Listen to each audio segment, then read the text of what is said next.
So let's talk about the American markets here. One of the biggest weights on the S&P right now is Tesla. Tesla's CEO Elon Musk warning of a rough economic road ahead in an internal company memo, saying, quote, "This has been a very tough quarter, primarily due to supply chain and production challenges in China. So we need to rally hard to recover!" Exclamation point. Here with more is Bloomberg technology correspondent Ed Ludlow. Ed, it feels like we do this every quarter. Why does Elon Musk put us through this? Yeah, it's certainly a rallying cry. As you said, it's an usual thing to happen at this point in the cycle. You know, the quarter ends, of course, at the end of June. But the context here is that, remember, the Shanghai plant in Tesla, which has really become the engine room of global production, was shut down for around 3 weeks in April. We got data Friday that May production for Tesla was really strong, around a rebound from April, where they produced around 33,000 vehicles, up from 10,000 in April. But he's getting people going. He's saying to his troops, come on, let's do this. You know, there was some that started this year hoping they'd deliver around 1.5 million vehicles. The shutdowns in China have really thrown that into doubt. But there was other detail in that memo about things going pretty well in Berlin, in Austin, and here in Fremont too. So despite the stock being down around 5%, things are optimistic. The shares, Ed, have taken something of a hit. I'm assuming that he knows that the rest of us will get to read this. Does he care? Whether he cares about the share price or not, I mean, we got news of the stock split on Friday, right? 3-for-1 stock split that had been telegraphed.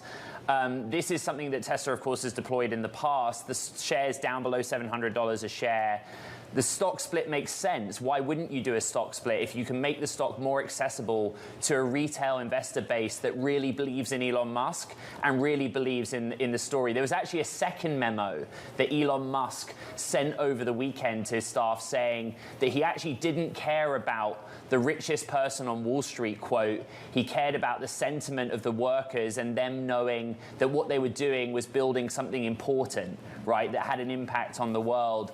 You read between the lines. We have to draw inferences. Every time I come on, I have that caveat. I have no idea what's inside Elon Musk's head. But if you read the wording of his memo, I think he's very conscious of Wall Street and the share price and, frankly, doesn't give a damn. Ed, walk us through perhaps some of the issues that you're seeing when it comes to, sure, there's the production issues in China right now, but there's also perhaps production issues in other parts of the world, Germany, even Austin, Texas. How is Tesla dealing with that? Yeah, Tesla has definitely demonstrated it's more nimble than some of perhaps the legacy automakers here in the United States, even those in Europe. Having vertical integration in its production system helps. You know, they pivoted, for example, on the semiconductor issue to a new chip supplier and were able to rewrite the code on the back end, which other automakers just simply can't do. They don't have the talent or the nimbleness to do it. You know, the thing that really is hurting everyone right now, ironically, is gas prices, right? Tesla is still loading up these vehicles onto big rigs, semi-trucks to move them from A to B. The logistics environment is very tough. You're having to pay a premium in order to get things done. And this fits in with the memo that was sent, right? A rallying cry at the end of the quarter. It's often a sprint finish for Tesla, but they've been very transparent in quarterly earnings about the margin pressures coming from this environment on the commodity cost side, but also the logistics side. And it will be interesting in the next quarter's earnings to see what the real material impact of that was. Ed, do you think he's paying attention to what's happening in the crypto market? He was once its biggest driver. No longer, but nevertheless a factor. This one's really interesting, especially those Tesla shareholders that wish things were a bit more straightforward. You look, I'm basically going off some tweets that I've seen, but Tesla holds Bitcoin on the balance sheet. We'll have to wait until the next quarterly earnings to see what the impact of that was.